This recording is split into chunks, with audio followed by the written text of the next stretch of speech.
அன்பான தேவனுடைய பிள்ளைகளே, மறுபடியும் இந்த நாளிலும் டிவியின் மூலமாக உங்களுக்கு சந்திக்க கிருபை கொடுத்த ஆண்டவருக்கு நன்றி. தேவனுக்கு மகிமை உண்டாவதாக. இந்த நாளிலும் ஆண்டவர் நம்முடைய தியானத்துக்காக கொடுக்கிற வார்த்தைகளை நாம் தியானிக்கிறதுக்கு முன்னால் ஒரு ஜெபம் பண்ணுவோம். தேவனே, நமக்கு நன்றி அப்பா. நாங்கள் உடைய நாமத்தினால் கூடும்போது அங்கே இருப்பேன் என்று சொன்ன தேவன் எங்களோடு இருக்கிறீர். இந்த நேரத்தில் உங்கள் கர்த்தாவே உடைய திருவசனத்தை நாங்கள் தியானிக்கின்றோம். கர்த்தாவே, கிருபை செய்யும். அது சத்திய வார்த்தை, ஜீவனுள்ள தேவாக்கு. கர்த்தாவே, நீ தந்த வார்த்தை அனுப்புன காரியமாய் வாக்கிட்டோம். மக்களுடைய செவிகளில் மட்டுமல்ல, இருதயத்தில் ஆழமாய் பதிந்து அதிக பலனை கொடுக்க வேண்டும் என்று ஜெபம் பண்ணுகிறோம். கிருபையார் சுவாமி, ஆசீர்வதியும். கேட்கிற மக்களுடைய ஆன்மீகம் மட்டுமல்ல, அவருடைய சரீரத்துக்கும் கர்த்தாவே ஆசீர்வாதத்தை உண்டாகட்டும். விடுதலை கொடும், நன்மை செய்யும். தேவ ஆசீர்வாதம் உண்டாவதாக. கிருபையாயிரும். வசனத்தை வாசிக்கிறவனும் கேட்கிறவனும் கர்த்தாவியை பாக்கியவான் என்று எழுதுகின்ற பிரகாரம் கேட்கிறவர்களுக்கும் நன்மை உண்டாவதாக. ஏற்றுக்கொள்ளும். ஆசீர்வதி. இயேசுவின் மூலம் ஜெபிக்கிறோம் பிதாவே. அருமையான தேவனுடைய பிள்ளைகளை, இப்போ நாம் தியானிக்க போகிற கர்த்தர் நமக்கு தருகிற வார்த்தை என்னவென்றால், அதாவது தேவன் மேல் வைக்கிற பக்தி. இன்றைக்கு உலகத்தில் பக்தி என்னும் அடிப்படையில் நிறைய பக்திகள் இருக்கிறது என்று நாம் காணுகின்றோம். இந்த தேவ பக்தி இருக்கிறது அல்லவா, இதில் ஒரு பலன் இருக்கிறது. இந்த உண்மையான தேவபக்தி உடையவர்கள் யார் உண்டோ அவர்களே தேவ பலன் உண்டு என்று நாம் காணுகின்றோம். அந்த பக்தியைத்தான் கர்த்தர் என்று எதிர்பார்க்கின்றார். ஆனபடினால் தேவனுடைய பிள்ளைகளாகி நம்மிடத்தில் இருக்க வேண்டிய பக்தி என்ன, அந்த பக்தியினால் நம்ம அடைகிற நன்மைகள் என்ன என்கிறதை நாம் தெரிந்து கொண்டு, கிறிஸ்தவர்களாக இருக்கிற கிறிஸ்தவ மக்களும் இன்னும் மற்றும் தேவபக்தி என்ற அடிப்படையில் இருக்கிறவர்களும் கடவுள் யார், கடவுள் மேல் வைக்கிற விசுவாசம், பக்தி என்ன என்கிறதை அறிந்து அந்த பக்தியுடையவர்களாக இருந்து அவர் கொடுக்கிற அந்த பலனை பெற்று இந்த உலகத்தில் அவருடைய மகத்துவத்தை காண்பிக்க வேண்டும். இங்கே பக்தனாக யாக்கோபு சொல்லுகிறதை நாம் கவனிப்போம். யாக்கோபு எழுதின பொதுவான நிருபம் 26, 26, 27 ஆகிய வசனங்களை நாம் படிக்கும்போது அவர் இப்படி சொல்கின்றார். வாசிப்போம். உங்களில் ஒருவன் தன் நாவை அடக்காமல் தன் இருதயத்தை வஞ்சித்து தன்னை தேவ பக்தி உள்ளன் என்று எண்ணினால் அவனுடைய தேவ பக்தி வீணாயிருக்கும். திக்கற்ற பிள்ளைகளும் விதவிகளும் படுகிற உபத்திரவத்திலே அவர்களை விசாரிக்கிறதும் உலகத்தால் கரைபடாதபடிக்கு தன்னை காத்து கொள்கிறதுமே பிதாவாகிய தேவனுக்கு முன்பாக மாசு இல்லாத சுத்தமான பக்தியாக இருக்கிறது. தேவனுக்கு மகிமை உண்டாவதாக. பக்தி என்பது என்ன என்பதை ஆனபடியினால, அதாவது நாவை முதலாவது அடக்குகிறது. வீண் வார்த்தைகளை பேசாத ஒன்று பக்திக்கு அடையாளம். தேவனுக்கு மகிமை. வீண் வார்த்தைகள் பேசக்கூடாது என்பது, அதாவது சொற்களின் மிகுதியினால் பாவம் உண்டாகுமா, கரை உண்டாகும்.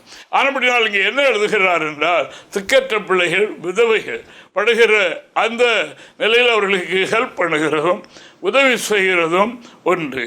இன்னொன்று, இந்த உலகம் மனிதனை கரைப்படுத்துவதற்கான அநேக எதுக்களை கொண்டதாக இருக்கின்றது. அதுபடினால உலகத்தில் தேவனுடைய ஜனங்கள் வாழ்ந்தாலும் அவர்கள் உலகத்தை கரைபடாதபடி வேறுபட்ட ஒரு நிலை அவர்களுக்கு இருக்க வேண்டும். அதில் அதாவது தேவன் பிரியப்படுகின்றார். நமது இயேசு சுவாமி கடவுள் அவர் நமக்கு அந்த பக்தியை காண்பித்திருக்கிறார் என்று நாம் வேதத்தில் வாசிக்கிறோம். தேவனுக்கு மகிமை உண்டாவதாக. ஆனபடியினால ஒரு மனிதன் பக்தி உள்ளவனாகவோ அல்லது தேவனுடைய சமூகத்தில் பணிபுரிகிற ஆசாரியனாக இருந்தாலும் சரி, அவன் அதாவது இந்த தேவபக்தி உடையவனாய், அதாவது கரைபடாத ஒரு வாழ்க்கை உடையவனாய் இருந்தால் மட்டுமே இந்த நிலையில் முன்னேற முடியும். எதிராளியினுடைய காரியம் என்ன என்றால், அவனை கரைப்படுத்தி அவனிடத்தில் நாம் ஐக்கியம் கொள்ளணும், அவனை இந்த நிலையிலிருந்து வீழ்த்தணும் என்பதுதான் அவனுடைய ஒரே நோக்கம். இங்கே ஒரு ஆசாரியனை குறித்து நாம் பார்க்கின்றோம். தேவனுக்கு மகிமை உண்டாவதாக. அவர் எங்கே நின்றார் என்றால் தேவ சன்னிதானத்தில் தேவ தூதனுக்கு தேவனுக்கு முன்பாக நின்று கொண்டிருக்கும் போது அவருடைய அருகாமையில் சாத்தான் வந்து அவருக்கு என்ன செய்ய, தீமை செய்ய வந்து நின்றான் என்று நாம் இந்த வசனம் வாசிக்கும் போது இவர்களை கவனிப்போம். ரொம்ப ஆச்சரியமான வசனம். அவர் ஒரு பிரதான ஆசாரியன், தேவனுடைய வேதத்தை எடுத்து போதிக்கிற மனிதன், தெய்வீக மனிதன், அவன் தேவனுக்காக நிற்கிறவன். ஆனாலும் அவர் நல்ல ஒரு மனிதன், தேவ சமூகத்தில் தான் நிற்கிறார், ஒரு ஜெபவரனாக கூட இருக்கிறான். ஆனாலும் உலகத்தினால் கரை தேவன் நமக்கு தந்திருக்கிற அந்த வஸ்திரத்தை, ரட்சிப்பின் வஸ்திரத்தை கரை உள்ளதாக மாற்றி ஆக்கிவிட்டோம் என்று சொன்னால் அவன் பக்கத்தில் நிற்பான். அவன் அது தேவ சமூகத்தில் நின்றால் கூட நிற்பான். ஆனபடினால் மெயினாக கவனிக்க வேண்டிய காரியம் என்ன என்றால், அதாவது கரைபடாத வாழ்க்கை. இந்த கரைபடாத வாழ்க்கையில்தான் அந்த தெய்வீக உறவு, அந்த தெய்வீக பலன், ஒரு மனிதனிலே தேவ ஆளுகை, இதெல்லாம் சேர்ந்தவர்கள் இருக்கும் என்று நாம் காணுகின்றோம். தேவனுக்கு மகிமை உண்டாவதாக. சகரியா என்று சொல்ல வாசிங்க. சகரியா 3ஆம் அதிகாரம் 1 முதல் 3 வரைக்குள்ள வசனங்களை நான் பார்ப்பேன். அவர் பிரதான ஆசிரியனாகிய யோசுவாவை எனக்கு காண்பித்தார். அவன் கர்த்தருடைய தூதனுக்கு முன்பாக நின்றான். சாத்தான் அவனுக்கு விரோதம் செய்ய அவன் வலது பக்கத்திலே நின்றான். இவர் தேவனுடைய தூதனானவருக்கு முன்பாக நிற்கின்றார். ஆனால் அங்கே யார் நிற்கிறார்? சாத்தான் அவருக்கு தீமை செய்ய பக்கத்தில், வலது பக்கத்தில் நிற்கிறான். இது நன்மை செய்யக்கூடிய பழக்கம் அவருக்கு உண்டா? தீமை செய்ய. தேவனுடைய மனிதர்கள், தேவ பிள்ளைகள், தேவனுக்காக வாழ்கின்றவர்கள் யார் உண்டோ அவர்களுடைய வஸ்திரத்தை, தேவன் கொடுத்த அந்த ரட்சிப்பின் வஸ்திரத்தை கரையாக்கணும். கரையாக்கிட்டா இங்கே நான் போயிடலாம் என்பது வேற ஒன்றும் கிடையாது. அவன் உள்ளே வரணுமா? அதாவது உலகத்தை காட்டுவான், அதை காட்டுவான், உலக இன்பத்தை காட்டுவான், காட்டி கரைப்படுத்தப்படுவான். ஆனபடினால்தான் அங்கே யாக்கோபு எழுதினார், உலகத்தால் கரைபடாதபடி, உலகத்தை வாழ்கின்ற வரைக்கும் கரைப்படுத்தக்கூடிய காரியங்களை சத்துரு வைத்திருக்கிறான். மாயையை காண்பித்து கரைப்படுத்த வைத்திருக்கிறான். அவைகளை குறித்து கவனமாயிருங்க. ஆனபடினால அவனுக்கு தீமை செய்ய சாத்தான் வலது பக்கத்தில் இருந்தான். அப்பொழுது கர்த்தர் சாத்தானை நோக்கி, கர்த்தர் உன்னை கடிந்து கொள்வாராக. சாத்தானே, எருசலேமை தெரிந்து கொண்ட கர்த்தர் உன்னை கடிந்து கொள்வாராக. இவன் அக்கினியில் நின்று தப்பு வைக்கப்பட்ட கொள்ளி அல்லவா? நரகத்தில் இருந்து தப்பு வைக்கப்பட்டவன் அல்லவா? அவனுடைய பக்கத்தில் நீ நிற்கிறாய். அக்கினியில் இருந்து எடுக்கப்பட்ட கொள்ளி, அதாவது அக்கினியில் எடுக்கப்பட்ட கொள்ளி என்றால் நரகத்தினுடைய வாசலிருந்து மீட்கப்பட்டவன், ஆண்டவரால் இயேசுவின் ரத்தத்தினால் மீட்கப்பட்டவன். அதாவது இப்போ என் பக்கத்தில் இருக்கிறாய். கேட்கும்போது என்ன சொல்லப்படுகின்றது? யோசுவாவோ எனில் அழுக்கு வஸ்திரம் தரித்தவனாய் தூதனுக்கு முன்பாக நின்றிருந்தான். தேவன் நிற்கிறது எங்கே? தேவ தூதனுக்கு முன்பாக தான் நிற்கிறார். ஆனால் சாத்தானும் அங்கே வந்து நிற்கிறான். இது வஸ்திரத்தில் அழுக்கு. அழுக்கு எங்கே உண்டோ, எங்கே கரைவட்ட வாழ்க்கை உண்டோ அங்கே அவன் வருவான் பக்கத்தில். இதை நாம் தெரிந்திருக்கணும். சாத்தானை பற்றி பெரிய ஏதாவது சொல்லுறாங்க என்று கேட்குற மக்களே, நீங்கள் அப்படி எண்ணிவிட வேண்டாம். அப்படி ஒரு எதிராளி இருக்கிறான் என்று தெரிந்து கொண்டு நாம் இந்த கிறிஸ்துவ வாழ்க்கை, இந்த ஊழிய காலம் செய்யணும். அப்படி என்றால் அவனை மேற்கொள்ள முடியும். அதற்கு ஒரே வழி கரைபடாத வாழ்க்கை. தேவனுக்கு மகிமை. அதாவது வேறு என்ன செய்தாலும், ஆலயத்தில் என்றாலும், தேவனுக்கு முழங்கால் ஜெபம் பண்ணினாலும், எது செய்தாலும் இங்கே வஸ்திரத்தில் கரையை நீக்கிறது வரைக்கும் அங்கே தான் நிற்பான். சந்தர்ப்பம் வரும்போது தீமை செய்ய அவன் முற்படுவான். இதை கவனமாக நாம் கவனிக்கும் போதுதான் இந்த ஆவிக்குரிய பயணத்தில் தெய்வீக காரியங்களில் முன்னேறி போக முடியும். அது அப்படினால்தான் இடையிடையே, அதாவது நல்ல பிரகாசித்த நட்சத்திரங்கள் சுடர் அப்படியே மங்கி போகிறதை பார்க்கிறோம், உலகத்துக்குள்ளே போகிறதை காணுகின்றோம். இதெல்லாம் அவனுடைய தந்திரம். ஆனப்படினால இப்போ தீமை என்ன? இவர் ஆசாரியன், பிரதான ஆசாரியன். ஆனப்படினால இந்த ஆசாரிய ஊழியத்தை விட்டு தவற வைக்கணும். ஆண்டவருக்கு பலி செலுத்துகிறதை அல்லது ஆண்டவரை பற்றி அறிவிக்கிற காரியத்தை தடுக்கணும் என்பது அந்த தீமை தான் இப்போ அவன் செய்ய சுற்றி அலைகிறான். ஆனப்படினால அன்பான தேவனுடைய பிள்ளைகளை, பிரதான ஆசாரியனாக இருந்தாலும் சரி, விசுவாசியாக இருந்தாலும் சரி, எல்லோருக்கும் ரட்சிப்பின் அவசரம் உண்டு. ஆண்டவர் கொடுத்திருக்கிறார். அது வெண்மையான அவசரம். அந்த அவசரத்தில் கரை உண்டாகிவிடக்கூடாது. தேவனுக்கு மகிமை. கரை உண்டானால் தீயவன் நமக்கு தீமை செய்ய அருகாமையில் வந்து நிற்பான் என்று வேதம் சொல்லுகிறது. கேட்கின்ற அருமையான ஜனங்களே, தேவனுடைய பிள்ளைகளே, இயேசுவின் நாமம் தரிக்கப்பட்டவர்களே, நன்றாக கேளுங்கள். தேவனுக்கு மகிமை. உலகத்தால் கரைபடாத வாழ்க்கையே மாசில்லாத சுத்தமான பக்தி. தேவனுக்கு மாசில்லாத சுத்தமில்லாத பக்திகள் உண்டு என்று அதில் நமக்கு தெரிகிறது. அதற்காக ஆண்டவருக்கு நன்றி. அவைகளெல்லாம் செய்து கொண்டே, அதாவது சுத்தமல்லாத ஒரு வாழ்க்கையை பண்ணி கொண்டிருந்தால் பயன் ஒன்றும் இல்லை. அவனுடைய கையாளாக அல்லது அவன் நம்மை மேற்கொள்ளக்கூடிய ஒரு நிலைக்கு ஆளாகிறது அதில் தான். ஆனால் நாம் செய்ய வேண்டிய ஒரே காரியம், அதாவது உலகத்தில் வாழுகின்றோம், கரைபடாத வாழ்க்கை செய்யணும். இல்லையா? தேவனுக்கு மகிமை உண்டாவதாக. தாமரை இலை தண்ணீருக்கு மேலே தான் மிதக்கும். கொஞ்சம் தண்ணீர் இருக்குமோ தண்ணீருக்கு மேலே தான் கிடக்கும். அந்த குளத்தில், அந்த டேமில் தண்ணீர் ஃபுல்லாக பெருகி வரும்போது தண்ணீருக்கு மேலே தான் கிடக்கும். தண்ணீர்களை முழுகாது. அதில் தண்ணீரை கோரி விட்டால் கூட அந்த தாமரையில் ஒட்டாது, உருண்டு ஓடிடும் தண்ணீருக்கு மேலே. இது உலகமும் அப்படிப்பட்ட ஒரு ஜன சமுத்திரம் தான். இதில் நாம் வாழுகின்றோம். ஆனால் அப்படினால உலகத்தில் தான் வாழணும், உலகத்தில் மூழ்கிவிடக்கூடாது. அந்த உலகத்தில் உள்ள இன்பத்தில் மூழ்கி விடக்கூடாது. சத்யநாதை செய்வான். இயேசு சுவாமி இந்த உலகத்தில் மருமக்களுக்கு ரட்சிப்பை அருள்வதற்காக வந்தார். அவர் வாலிப வயது. ஆனால் அப்படினால அவரை கரைப்படுத்த வழி உண்டா? அவரை கரைப்படுத்தி விட்டால் உலகத்தை ரட்சிப்பு நின்று போய்விடும் என்பது அவருக்கு தெரியும். அதே போல் ஒருவரை கர்த்தர் பயன்படுத்துகிறாரா? அவரை கரைப்படுத்தி விட்டால் அதுங்களோட வெளிச்சம் அணைஞ்சிடும், அந்த வாசல் அடைபட்டுரும். ஆனால் அப்படினால அவனுக்கு ஒரே நோக்கம் கரைப்படுத்துகிற வேலை. தேவனுக்கு மகிமை. அது பக்தி அல்ல. தேவ பக்தியில் மாசு இல்லாத சுத்தமான பக்தி அல்ல என்று சத்திய வேதம் சொல்லுகின்றது.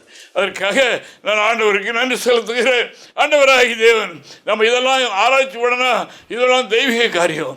ஒரு உயர்ந்த மேட்டில் அவரை விட்டு உலகத்தினுடைய சகல, இந்த தேசத்தினுடைய சகல இந்த ராட்சியத்தையும் அதனுடைய மகிமையையும் காண்பித்து அவருடைய ஒரே என்றால் என்னை பணிந்து கொண்டு நமக்கு தந்துடுறேன்.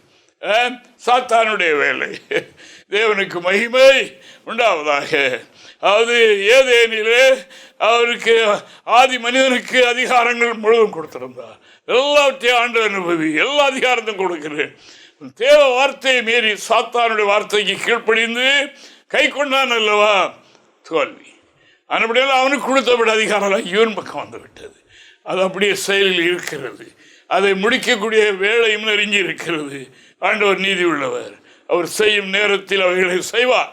அதற்கு இந்த கூத்தெல்லாம் உலகத்தில் நடக்கிறது என்று நாம் காணுகிறோம். அதுக்கு தான் இந்த சத்திய வேதம், இவ்வளவு பெரிய வேதம், தெய்வீக உண்மையான பரிசுத்த ஐக்கியம் நமக்கு தேவை. தேவனுக்கு மகிமை. இதில் ஒரு மனிதன் கவனமாக இருந்து கொள்வாரானால், அதாவது கரைவிடாத வாழ்க்கை செய்ய இறைவன் அவனுக்கு உதவியும் கிருபையும் கொடுப்பார் என்று வேதம் சொல்கிறது. வாசிங்க பாப்பா. மத்தேயு 4:8 வாக்கியத்தை ஒரு முறை வாசிங்க. மறுபடியும் பிசாசு அவரை மிகவும் உயர்ந்த மலையின் மேல் கொண்டு போய் உலகத்தின் சகல ராஜ்யங்களையும் அவைகளின் மகிமையும் அவருக்கு காண்பித்து, நீ சாஷ்டாங்கமாய் விழுந்து என்னை பணிந்து கொண்டால் இவைகளெல்லாம் உமக்கு தருவேன் என்று சொன்னார். நோக்கம் என்ன? அவனுடைய நோக்கம் என்ன? அவன் சாத்தான ஆனது எப்படி? அவன் ஒரு பெரிய மகிமையானவனாக இருந்தான் அல்லவா, லூசிபர். காப்பாற்றுவதற்கு வைக்கப்பட்ட கேரு அவன் பெரிய குற்றுள்ளவன். அவனுக்குள்ளே என்ன உண்டாயிற்று? நான் வடபரதத்திலே என்னுடைய ஸ்தானத்தை வைப்பேன், தேவனுக்கு மேலாக உன்னதமானவருக்கு மேலாக போவேன் என்று தனக்குள்ளே எண்ணினான். இவ்வளவுதான். ஆனப்படினால விழுந்தான். ஆனப்படி அதே மனிதர்களையும் அந்த இடத்துக்கு போக விடாதபடி தடை செய்யவே அல்லும் பகலும் அவன் பிரயாசப்படுகிறான். எங்கே தீபம் எரிகிறதோ அங்கேயே அவன் சுற்றி அலைகின்றான் என்று நாம் காணுகின்றோம். இயேசு நம்மோடு இருக்கிறார். தேவ பிள்ளைகளே, நமக்கு இயேசு இருக்கிறார். அவருடைய பாதுகாப்பு இருக்கிறது. அவரோடு கோடான கோடி தூதர்கள் இருக்கின்றார்கள். ரட்சிப்பை சுதந்திரிக்கிறவர்களுக்கு பணிவிடை செய்ய, அவர் பாதுகாப்பு கொடுக்க, அதாவது தேவன் பெரிய சேனைகளை வைத்திருக்கிறார். அப்படினால்தான் அவருக்கு பெயர் சேனைகளின் தேவனாகிய கர்த்தர் என்று சொல்லி இருக்கிறது. அந்த சேனைகளுக்கு அவர் கர்த்தர், அதுக்கு அவர் தலைவர். ஆனபடினாலே தம்மை தேடுகிற, தமக்கு சேவை செய்கிற எல்லாரையும் காப்பதற்கு அவர் சர்வலம் உள்ளவர். ஆனால் மனிதன் அவைகளை விட்டுவிட்டு ஆண்டவரத்தில் காட்டினான். பார்த்தீங்களா, இதெல்லாம் எனக்குள்ளது, எனக்கு தரப்பட்டிருக்கிறது. அதுபடினால் இதனோட மகிமை எனக்கு தரப்பட்டிருக்கிறது. ஒன்றும் என்னை மட்டும் விழுந்து படிச்சுட்டா போதும். எப்படி? அதான் இன்றைக்கு நடக்கு. அநேகர் அப்படி இழக்கப்படுகிறாங்க அல்லவா, உலக மாயில் விழுந்து சிக்குண்டு கிடக்கிறதை காணுகின்றோம் அல்லவா. அருமையான தேவனுடைய பிள்ளைகளே, உலகத்தை தான் காட்டுவான், இந்த உலகத்தினால் தான் கரைப்படுத்துவான், அந்த ஆசையை அவன் கொடுப்பான். தேவனுக்கு மகிமை. அந்த சுபாவத்தை மனிதனுக்குள்ளே வைத்து அவன் அது அப்படி ஆவான். அப்படின்னா இந்த கடைசி காலத்தில் என்ன நடக்குமா, கடைசி நாட்களில் கொடிய காலங்கள் வரும் என்று அறிவாயாக என்று அப்போஸ்தலன் தீமோத்தேயுக்கு நிருபம் எழுதுகின்றார் என்று நாம் காணுகின்றோம். இவைகளை நாம் படிக்கும்போது இங்கே பாருங்க, இவ்வளவுத்தையும் மனிதர்களுள்ளே வைத்து கொண்டு அதை மறைப்பதற்கு என்னது தேவபக்தியின் வேஷம், வெளியே வேஷம். பக்தி உள்ளவர் பேச்சில் நடையில் பக்தி உள்ளவர், காலில் செருப்பு போட மாட்டார், தலையணை வைத்து நித்திரை பண்ண மாட்டார், என்ன பக்தி. பார்க்கும்போது எங்கள் தாத்தா எங்கள் அப்பா எங்கள் வீட்டில் அப்படியா அவ்வளோ பக்தி. ஆனால் என்ன இருக்கிறது வாசிக்கிறார். 2 தீமோத்தேயு புத்தகம் 3ஆம் அதிகாரம் 1 முதல் 5 வரைக்கும் வாசிங்க. மேலும் கடைசி நாட்களில் கொடிய காலங்கள் வரும் என்று அறிவாயாக. கடைசி நாட்கள், இது கடைசி காலம். அப்படின்னா இந்த கடைசி காலத்து குறித்து அப்போ சொல்லி இருக்கிறார். கடைசி நாட்களிலே இப்போ அல்ல, அப்படி ஒரு காலம் வரும், இப்போ வந்திருக்கிறது. அந்த காலம் வந்துட்டு 2000 வருடங்களுக்கு முன்னால் எழுதப்பட்ட வார்த்தைகள் நிறைவேறும் காலம் இது. ஆனபடியால கடைசி நாட்களில் கொடிய காலங்கள் வரும் என்று அறிவாயாக. எப்படி எனில், மனுஷர்கள் தற்பிரியராயும், ஒன்று தற்பிரியராகவும், பணப்பிரியராயும், வீம்புக்காரராயும், அகந்தை உள்ளவர்களாயும், தூசிக்கிறவர்களாயும், தாயின் தகப்பன்மாருக்கு கீழ்ப்படியாதவர்களாயும், நன்றி அறியாதவர்களாகவும், பரிசுத்தம் இல்லாதவர்களாகவும், சுவாப அன்பில்லாதவர்களாயும், இணங்காதவர்களாயும், அவதூறு செய்கிறவர்களாயும், இச்சையடக்கம் இல்லாதவர்களாயும், கொடுமை உள்ளவர்களாயும், கொடுமை நிறைந்தவர்களாயும், நல்லோரை பகைக்கிறவர்களாயும், துரோகிகளாயும், துணிகரம் உள்ளவர்களாயும், இருமாப்பு உள்ளவர்களாயும், தேவ பிரியராயிராமல் சுகபோக பிரியராயும், தேவபக்தியின் வேஷத்தை தரித்து அதன் பலனை மறுதலிக்கிறவர்களாயும் இருப்பார்கள். தேவபக்தியில ஒரு பலன் இருக்கிறது. தேவனுக்கு மகிமை உண்டாவதாக. இவ்வளவு ஒரு மனிதனுக்குள்ளே இருக்கும்போது அந்த பலன் இருக்காது. தேவனுக்கு மகிமை அதை அவனை கரைப்படுத்தி போடும். வாயினாலே கரைபடி, சிந்தனையினாலே கரைபடி, செய்யினால் எல்லாத்திலும் கரைப்பட்டவனாகி விடுவான். ஆனால் வெளியே உலகத்திற்கு ஒரு பக்தனை போல, ஒரு பக்தி உள்ளவனை போல வேஷம் இவ்வளத்தையும் உள்ள வைத்து இந்த பக்தியை வைத்து மூடிக்கிட்டு உள்ள அவ்வளவு அநியாயங்கள், அக்கிரமங்கள், தீமைகள் உள்ள இருக்குது.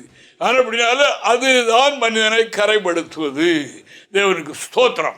ஆனபடினால சத்தியவேதம் சொல்லி இருக்கின்ற பிரகாரம் இன்று எழுப்பப்பட்ட தேவனுடைய திருச்சபைக்கு அருமையான சத்தியத்தை கர்த்தர் கொடுத்திருக்கிறார். தேவனுக்கு மகிமை உண்டாவதாக. உலகத்தில் வாழும்போது நாம் மனிதர்களாக இருக்கிறபடியினால் கோபதாபங்கள், சில மீறுதல்கள் வந்துவிட்டாலும் உடனே அதை அகற்றிக் கொள்வதற்கு சத்தியவேதம் நமக்கு வழிகாட்டுகின்றது. அது இந்த கடைசி காலத்தில் புதிய எருசலேம் சபையில் அது நடைமுறையில் இருக்கிறது. இது உலகம் முழுவதும் செல்ல வேண்டும், செல்லும் என்று கர்த்தருடைய வேதம் சொல்கின்றது. அதற்காக நான் ஆண்டவருக்கு நன்றி சொல்கின்றேன். தேவனுக்கு மகிமை. அன்பான கர்த்தருடைய பிள்ளைகளை கேளுங்கள். அதுபடினால கடைசி நாட்களில் கொடிய காலம், மனிதன் மிருகத்தை போல ஆகிவிடுவான். எவ்வளவு பாருங்க, இவ்வளவுத்தை எண்ணினால் எவ்வளவு இருக்கு பாருங்க. இப்படிப்பட்ட செய்கையை உள்ளே வைத்து கொண்டு, இப்படிப்பட்ட கிரியைகளை உள்ளே வைத்து கொண்டு, ஆனால் வேஷம் என்ன? தேவபக்தியின் வேஷம். அப்படினால இப்படிப்பட்டவர்களை நன்றா பாடுகிறாங்க, நன்றா ஆராதிக்கிறாங்க, நல்லா பிரசங்கம் பண்ணுகிறாங்க என்று மயங்கிவிட வேண்டாம். கிரியைகள் என்ன என்பதை நாமும் அறியணும். அப்படி அறிகிறது மட்டுமல்ல, அவர்களை விட்டு வேறுபடும். அதில் அப்படி எழுதியிருக்கு. இப்படிப்பட்டவர்களாக இருப்பார்கள், அவர்களை விட்டு விலகி, அவர்களோடு ஐக்கியப்படாதே. அப்படிப்பட்டால் உனக்கும் அந்த சுபாவங்கள் வரும். ஆனபடியால் அவர்களை விட்டு வேறுபட்டு நீ இந்த மாசில்லாத சுத்தமான பக்தியை அடைய நாடு. தேவனுக்கு மகிமை உண்டாவதாக. இந்த 2 தீமோத்தேயு 2ஆம் அதிகாரத்தில் 22வது வாக்கியத்தில், அதாவது அப்போஸ்தலன் தீமோத்தேயுக்கு எழுதும்போது என்ன எழுதுகிறார் பாருங்க. நீ இவைகளை அடைவதற்கு சுத்த இருதயத்தோடு கர்த்தரை தொழுது கொள்வர்கள் யார் உண்டோ அங்கே போய் தொழுது கொள். அதற்கு முன்னாலே அந்த தீமோத்தேயு ஒரு வாலிபனாக இருந்திருக்கிறார் என்று நமக்கு தெரிகிறது. என்றால் அப்படி சொல்லுகிறார், உன் இளமை குறித்து ஒருவனும் அசட்டை பண்ணாதபடி நான் வரும் வரைக்கும், அவர் தூரத்தில் இருக்கார், ஊழியத்துக்கு போயிருக்கிறார், வரும் வரைக்கும் வாசிக்கிறதிலும் புத்தி சொல்லுகிறதிலும் இந்த தெய்வீகத்திலேயே நீர். அப்போ அதை யாரும் உன்னை அசட்டை பண்ண முடியாது. சின்ன பையன், வயது குறைஞ்சவன் யாரும் சொல்ல முடியாது. உன்னுடைய பக்தி இந்த மாதிரி பக்தி உனக்கு இருக்கணும். அதை வாசிங்க பார்ப்போம். 2 தீமோத்தேயு 2:22 வாக்கியம். அன்றியும் பாலியத்துக்குரிய இச்சைகளுக்கு நீ விலகி ஓடி. முதலில் வாலிபத்துக்குரிய ஒரு போராட்டம், ஒரு இச்சை மனிதனுக்கு உண்டு. அவன் ஆசாரியனாக இருந்தாலும் சரி இருக்கும். அது மனுஷயத்தில் உண்டாகிறது. அப்படினால வாலிபத்துக்குரிய இச்சைகளை விட்டு விலகி ஓடி சுத்த இதயத்தோடு கர்த்தரை தொழுது கொள்வர்களுடனே நீதியையும் விசுவாசத்தையும் அன்பையும் சமாதானத்தையும் அடையும்படி நாடு. நீ எங்கே தொழுகை செய்யணும், எங்கே தொழுகை செய்யணும், அங்கேதான் தொழுகை செய்யணும். ஆனப்படினால்தான் அங்கேயும் எழுதினார், இவ்வளவும் உள்ள வைத்துக் கொண்டு தேவபக்தியின் வேஷத்தை தரித்து கொண்டு ஊழியம், அதாவது ஆராதனை நடக்கிறது அல்லவா, அப்படி விலகிறது, அங்கே இருக்காது. அதுக்குரிய இடத்தில் இப்படி கர்த்தரை எங்கே தொழுது கொள்ளப்படுகிறதோ, தொழுது கொள்கிற மக்கள் கரைபடாத வாழ்க்கை செய்ய வேண்டும் என்று எண்ணி சுத்த இருதயத்தோடு அவர்கள் சுத்த இருதயத்தோடு தேவனை தொழுகிறவர்களாக இருப்பார்கள். அங்கே போய் நீதியும் சுவாசத்தையும் அன்பையும் சமாதானத்தையும் அடையும்படி நாடு. மற்ற இடத்துல நீ விரும்பினாலும் கிடைக்காது என்று அவர் சொல்லுகின்றார். தேவனுக்கு ஸ்தோத்திரம் உண்டாவதாக. அன்பான தேவனுடைய பிள்ளைகளே, கவனியுங்கள். அதுபடியினால் கரைபடுகிறது பற்பல வகையிலேயும் நாம் பெற்றிருக்கிற ஆத்மாவை கரைபடுத்த அவன் திட்டமிடுகின்றான். அப்படினால் இதில் நான் கவனமாக இருக்கணும். இங்கே சிம்சோன் மனோவாவுக்கு மனோட மனைவிக்கு குழந்தைகள் இல்லை. ஆனபடினால ஒரு நாள் நம்ம வயல்வெளியில் இருக்கும்போது தூதனானவர் அங்கே தோன்றி, உன்னுடைய வயிற்றிலே ஒருவன் பிறப்பான். அவன் எப்படி இருப்பான்? பராக்கிரமசாலியாக இருப்பான். அவன் இஸ்ரவேலை பெலிஸ்தருடைய கையில் இருந்து விடுவிக்கக்கூடிய இரட்சகனாக இருப்பான். ஆனால் என்ன செய்யணும்? நீ உன்னை கரைபடாமல் காத்துக்கணும். அந்த பிள்ளை அவனுடைய வயிற்றிலே இருக்க வரைக்கும் அந்த பிள்ளை கரைபடாத ஒரு புனிதமான பாத்திரமாக வெளியே வரணும் என்று சொன்னார் என்று நியாயாதிபதிகள் 13ஆம் அதிகாரம் 3 முதல் 5 வரைக்கும் உள்ள வசனங்களை பார்க்கும்போது நான் பார்க்கிறோம். நியாயாதிபதிகள், கர்த்தருடைய தூதனானவர் அந்த ஸ்திரீக்கு தரிசனமாகி அவளை நோக்கி, கர்த்தருடைய தூதனானவர் இயேசு கிறிஸ்து அங்கே வயல்வெளியில் நின்ற ஸ்திரீக்கு தரிசனமாக்கி அவளை நோக்கி, இதோ பிள்ளை பெறாத மலடியான நீ கற்பந்தரித்து ஒரு குமாரனை பெறுவாய். ஆதலால் நீ திராட்சரசமும் மதுபானமும் குடியாதபடிக்கும் தீட்டானது ஒன்றும் புசியாதபடிக்கும் எச்சரிக்கையாரு. நீ கற்பந்தரித்து ஒரு குமாரனை பெறுவாய். அவன் தலையின் மேல் சவரன் கத்தி படலாகாது. அந்த பிள்ளை பிறந்தது முதல் தேவனுக்கென்று நசரேனாயிருப்பான். அவன் இஸ்ரவேலை பெலிஸ்தரின் கைக்கு நீங்களாக்கி ரட்சிக்க தொடங்குவான் என்றார். தேவனுக்கு மகிமை. அவரிலே நீ அப்படி உன்னை கரைபடாதபடி காத்துக்குள் அப்படி ஒரு குமாரனை பெறப்போகின்றாய். அவன் ஏற்கனவே பெலிஸ்தரை குறித்த ஒரு வருத்தம் ஆண்டவருக்கு மனசில் இருக்குது. ஆனபடினால அவர்களுடைய ஆளுகைக்குள் இருக்கிற இஸ்ரவேல் ஜனங்களை அவன் விடுதலையாக்கக்கூடிய ஒரு இரட்சகனாக, அந்த அந்த ஆட்சியில் இருக்கிற மக்களுக்கு விடுதலை வாங்கி கொடுக்கக்கூடிய ஒரு பலமுள்ளவனாக அவன் இருப்பான். அதற்கு வேண்டியது என்ன? நீ பிள்ளை வயிற்றிலே உருவாகி பிறக்கும் வரைக்கும் உன்னை கரைவிடாமல் காத்துக்கொள். தேவனுக்கு மகிமை உண்டாவதாக. அந்த காலத்தில் பெண்கள் அதாவது மதுபானம் அருந்துகிறவர்களாக இருந்திருக்கிறார்கள். ஆனால் மதுபானம் அருந்தினால் அதாவது என்ன ஆகும்? வாயில் வந்ததை பேச வைக்கும், வாயில் வந்ததை பேசும், மனதில் வந்ததை சிந்திக்கும், அதாவது தாறுமாறாக போயிடும். கரைப்பட்ட ஒரு வாழ்க்கை அது நீ செய்யாதே, இப்படி நீ செய் என்று அவளுக்கு ஆலோசனை கொடுக்கப்பட்டது. தேவனுக்கு மகிமை. ஆனப்படினால் அப்படி இருந்து அப்படி அவன் பிறந்தான். பெரிய பராக்கிரமசாலியாக அவன் தேவனுடைய நியமத்தின்படி நடக்கும் வரைக்கும் அவன் அப்படித்தான் இருந்தான் என்று நாம் காணுகின்றோம். அப்படினால் அன்பான தேவனுடைய பிள்ளைகளே, இந்த நாளில் நம்முடைய கவனத்துக்கு கொடுக்கப்பட்ட வார்த்தை என்ன? உலகத்தால் கரைபடாதது பக்தி. அது சுத்தமான மாசில்லாத பக்தி. அந்த பக்தியில் இங்கே நாம் தீமோத்தேயுவில் படித்தோம். அதாவது தேவபக்தியின் வேஷத்தை தரித்து அந்த பக்தியில் இருக்கிற பலனை மறுதளிக்கிறார்கள் என்று தேவபக்தியின் வேஷத்தை தரித்து அவனுடைய பலனை ஒரு மனிதர் உண்மையான தேவபக்தியுடன் இருந்தால் அவனுக்கு ஒரு தெய்வீக பலன் உண்டு. தேவனுக்கு மகிமை. அது அசுத்தாவிகளுக்கு தெரியும். அவனை கண்டால் அது அதிரும், அந்த இடத்தை விட்டு காலி பண்ணி போகும், ஓடும். இதெல்லாம் உண்டு. தேவனுக்கு ஸ்தோத்திரம். ஆனபடினால அந்த தேவபக்தியினுடைய பலன் நம்மில் வேண்டும் என்றால் நம்முடைய பக்தி எப்படி இருக்கணும்? உலகத்தால் கரைபடாது, பற்பல வகையிலையும் கரைப்படுத்துகிற சூழலை வரும். அதுக்கு இடம் கொடுத்துடக்கூடாது. தேவனுக்கு மகிமை எப்போது ஒன்று போல் இருக்கணும். உடைய கண்கள் நேராய் நோக்க கிடவது என்று எழுதியிருக்கிறது அல்லவா? கண்ணை தாறுமாறாக பார்க்க விட்டால் அது கரைப்படுத்தி விடும். அது அப்படித்தான் போவேன், கல்யாணம் விட்டு போனேன், அங்கே போனேன், இங்கே போனேன், பாவரிக்கை இதெல்லாம் வருது அல்லவா? இல்லை, அதல்ல. நான் ராத்திரி ட்ராவல் பண்ணினேன் பஸ்ஸில், அங்கே டிவி மோசமான படங்களை போட்டாங்க, அவைகளை பார்க்க வேண்டியதாயிட்டு, அது காதில் கேட்க வேண்டியதாயிட்டு கரைப்பட்டுவது. இப்படிலாம் இருக்குது அல்லவா? அப்படினால் தேவனால் பிறந்தவன் தன்னை காக்கிறான். தேவனுக்கு மகிமை. தேவனால் பிறந்தவன் தன்னை காக்கிறான். ஏனென்றால் தேவனுடைய வித்து அவனுக்குள்ள இருக்கு. தேவனால் பிறந்தவன் பாவம் செய்யான், துணைகரமான பாவத்துக்கு போக மாட்டான். ஆனபடியினால் சத்தத்தை கேட்கின்ற அன்பானவர்களே கேளுங்கள். அதாவது பக்தியின் வேஷம் உலகத்தில் பெருகிக்கொண்டே இருக்கிறது.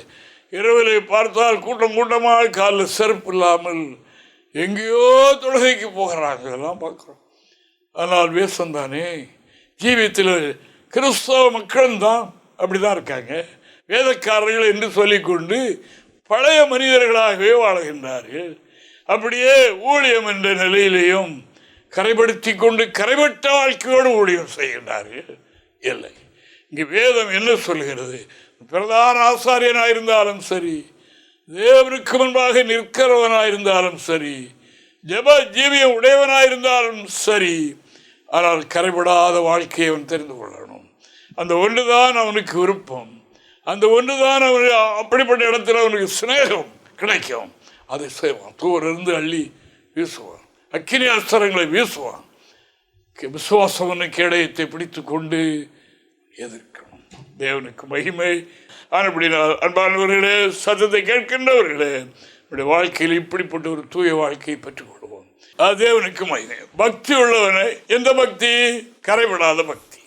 இந்த பக்தி உள்ளவனை அவர் யாருக்கென்று? தமக்கென்று, தம்மோடு கூட இருக்க, தாம் அனுப்புகிற இடத்திற்கு போக 12 பேரை தெரிந்து கொண்டார் என்று இருக்கிறது அல்லவா? அவர்கள் தம்மோடு இருப்பார்கள், இது ஒன்று உடனே சொல்லி அனுப்புவார், வேலையாக நடத்துவார். இந்த கடைசி காலத்திலேயும் அப்படிப்பட்டவர்களை, சுவாசிகளையும் ஊழியர்களையும் ஆசாரியர்களையும் ஆண்டவர் தேடுகின்றார். தேடி அவைகளை ஒன்றாக சேர்க்க இருக்கிறார். நாம் அதில் ஒருவராக இருப்போம். அருமையானவர்களே, தெய்வீக சுத்தேரி தொடக்கத்தில் தொழுது கொள்கிற தேவனுடைய சரீரமாகி சபை பூமியிலே உருவாகியிருக்கிறது. விசாரித்து எங்கே என்று பார்த்து, பூர்வீக வழி எங்கே என்று பார்த்து அதில் நடக்க பிரயாசப்படுங்கள். அப்பொழுது உங்களுக்கு இளைப்பாறுதல், சமாதானம், நீங்கள் விரும்புகிற அந்த தெய்வீக நிலை கிடைக்கும் என்பது நான் உங்களுக்கு சொல்லிக்கொண்டு விடைபெறுகிறோம். நீங்கள் அந்த நிலைக்கு ஆக வேண்டும். கிறிஸ்துவ நாளுக்கு ஆயத்தப்படுவோம். கர்த்தர் அனைவரை ஆசீர்வதிப்பாராக. ஆம், ஜெபம் பண்ணுவோம். கர்த்தாவே, ஓகே, நன்றி அப்பா. அருமை பிதாவே, உங்களுக்கு ஸ்தோத்திரம். நீர் கொடுத்த வார்த்தைகளை அனுப்பினகாரியமாக வாய்க்கை செய்யும். கர்த்தாவே ஸ்தோத்திரம். அது வெறுமையாக திரும்பாது என்று சொல்லியிருக்கிறது. கர்த்தாவே துதிக்கிறேன். உலக நாடுகளுக்கு பல இடங்களிலேயும் இந்த வார்த்தை சத்தம் தொனித்திருக்கிறபடினால கேட்ட உள்ளங்களிலே அது பலன் கொடுக்கட்டும், அதிக பலனை கொடுக்கட்டும். இப்படி ராட்சத்துக்கு ஆயத்தப்படுத்தட்டும். கரையில்லாத ஒரு கூட்டத்தை ஆயத்தப்படுத்தும்பா. ஸ்தோத்திரம் ஆண்டவர். கிருபையார் ஆசீர்வதியும். நம்முடைய நாமம் மகிமைப்படட்டும். நன்றி கர்த்தாவே, நன்றி. நாமத்தை மயப்படுத்த மாட்டோம். இயேசுவின் மூலம் ஜெபிக்கிறோம் பிதாவே. ஆமென்.